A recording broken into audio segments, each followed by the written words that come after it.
Hey everyone! So for those of you who don't know, in the recent 1.9 Snapshot 15W44B, Mojang added a way to obtain potion-tipped arrows in survival. So to obtain these arrows, these potion-tipped arrows, you need to throw a lingering potion and then fire arrows into the sort of resultant cloud.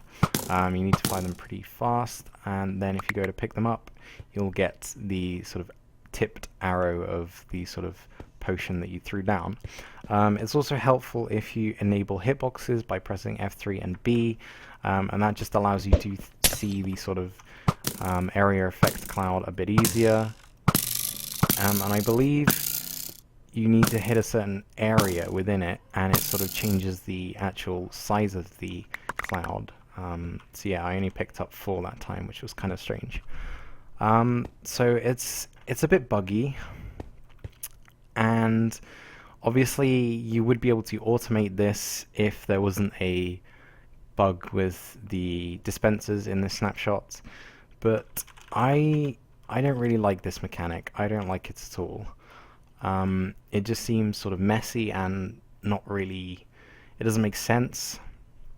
Because when I think of potion-tipped arrows, I think of actually sort of coating the arrow in the potion or poison or whatever, not just shooting an arrow through a cloud of gas. I don't think that would really coat it as such.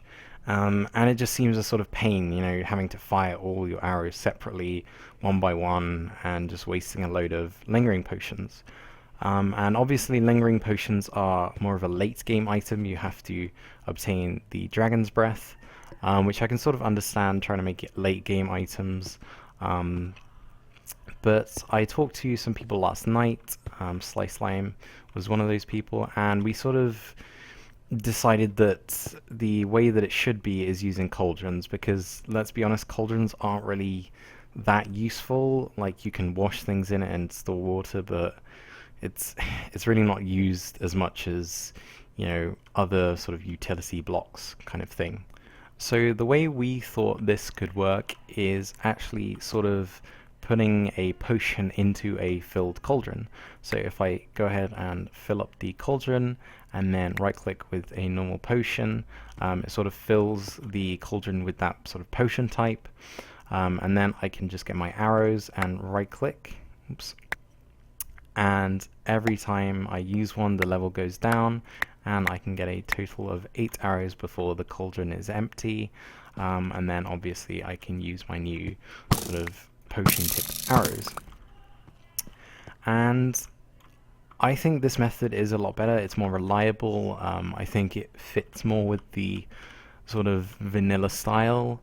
The only thing that's missing with it is the sort of Dragon's Breath aspect of it, which would mean that it's obtainable a lot sooner.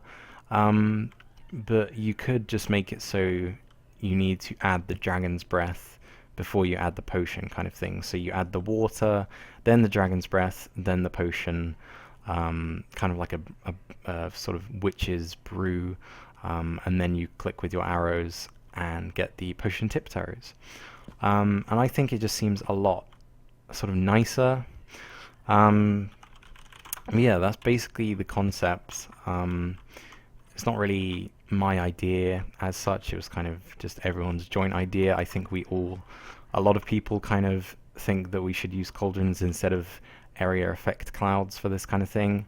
And to actually do this sort of mechanic, I've actually just used a custom resource pack and a few command blocks just to show off this sort of mechanic. But yeah, that's basically it. Just a short little concept video, because I really don't like the area effect cloud, you know, lingering potion way of obtaining the potion tipped arrows. I'm glad they're finally obtainable, but I think they're going about it the wrong way. But yeah, let me know what you guys think. What do you guys think the sort of way to obtain the potion tipped arrows should be? Do you think the current way with the lingering potion cloud is fine, or do you think a way using the cauldron would be better?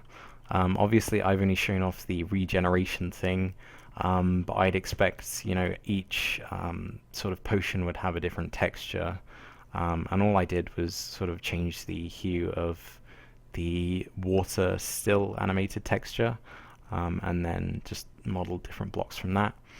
But yeah, so that's the end of this video. I hope you enjoyed, and I'll see you in the next one. Bye for now.